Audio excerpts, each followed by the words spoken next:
Human connection.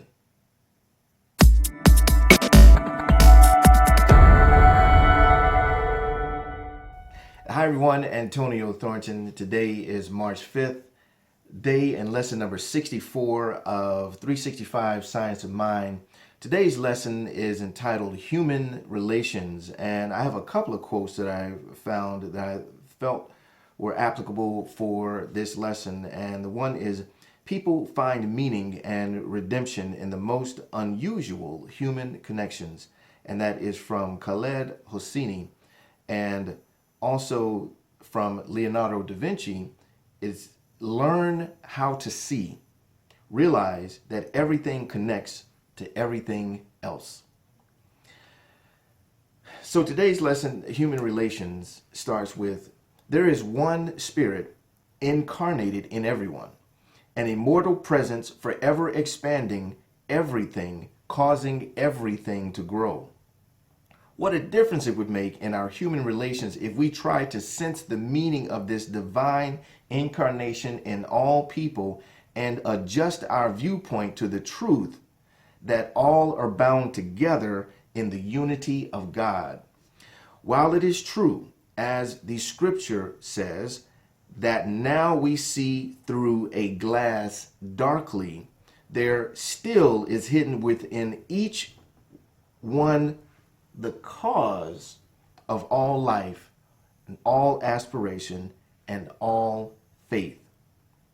We're so used to thinking that of ourselves as separate from one another that we suspect the very feeling and emotion that causes us to embrace everything in love. The one who loves the most will live the most. We meet each other only in fragments, only partially, only in a miserly way when we refuse to open the whole avenue of our consciousness to the realization that there is but one living spirit.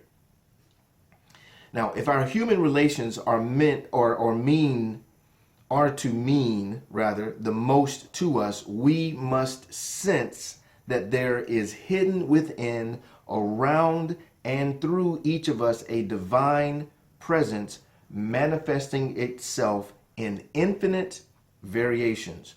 The same impulse, the same love and life, but never quite alike in any two persons. Now, I talked about this yesterday. Again, knowing that we are all this one, and having that knowing, what does that knowing even create in our consciousness and in our relationship to one another? Well, I've said this time and time again. If we all knew that one simple fact, we would not have the problems of the world that we do now.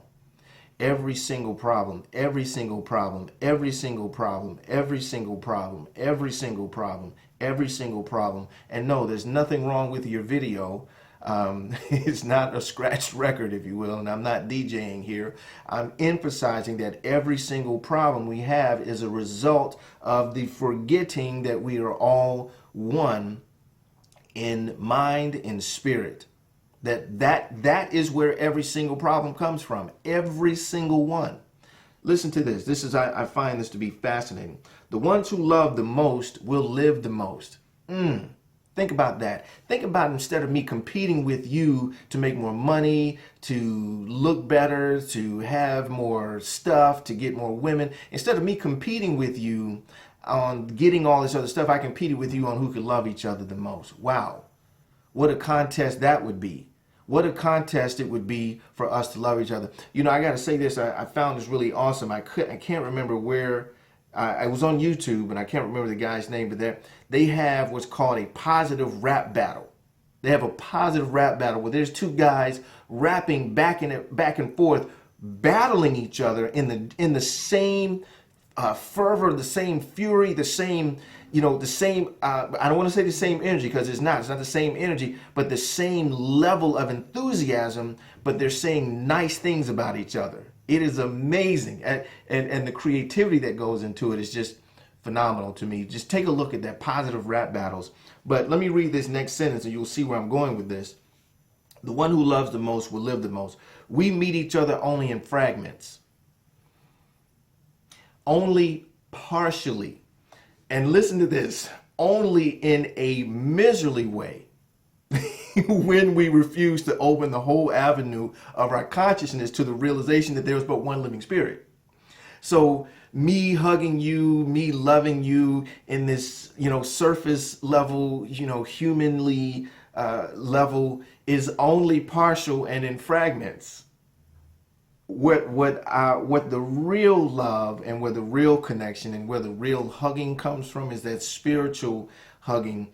If our human relations are to mean the most to us, we must sense that there is hidden within, around, and through us, each of us, a divine presence manifesting itself in infinite variations. So it's not just about me loving you.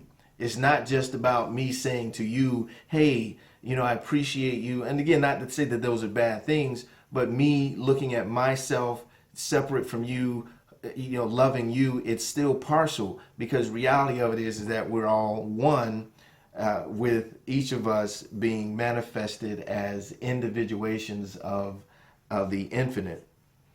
Infinite variations, the same impulse, the same love and life, but never quite alike in any two persons. The God in me sees the God in you. There is the love. There. The God in me sees the God in you. Not the human person of me loving you. Not that that's a bad thing, but it's not limited there, because that's only a fragment. That's only a small portion of who I'm actually experiencing when you're in front of me and I'm loving you. It's only a portion, it's only a fragment of who I'm truly experiencing, which is the divine, the all, the infinite. We're going to go ahead and move into our practical application. How do we do that? How do we love more? We love more by loving more. And I don't say that to be funny or to just repeat myself for the sake of repeating myself, but how do we genuinely see the God in the person, the things that are surrounding us? Taking that time to really look at someone, even if only a stranger for a brief moment, looking at someone and smiling with the knowing that they are a part of the whole, the same whole that you are. Knowing that,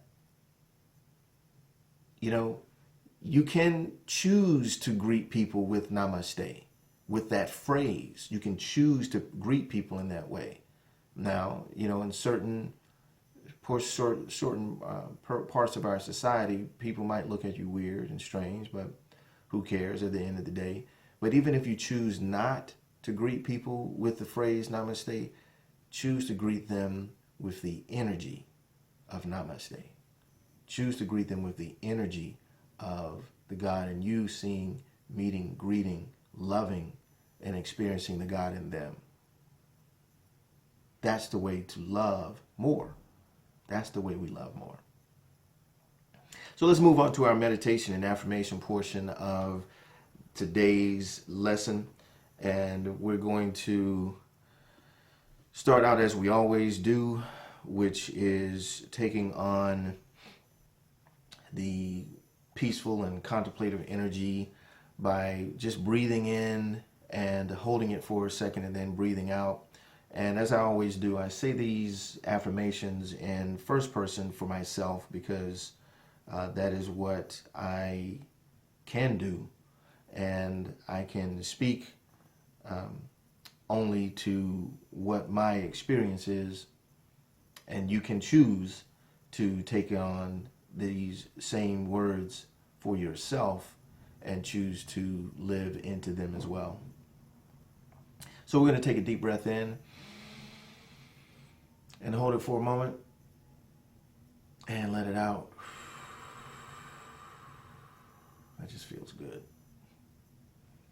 Today, I am going to meet each experience as I feel it really is. I will endeavor to see the divine presence in everything.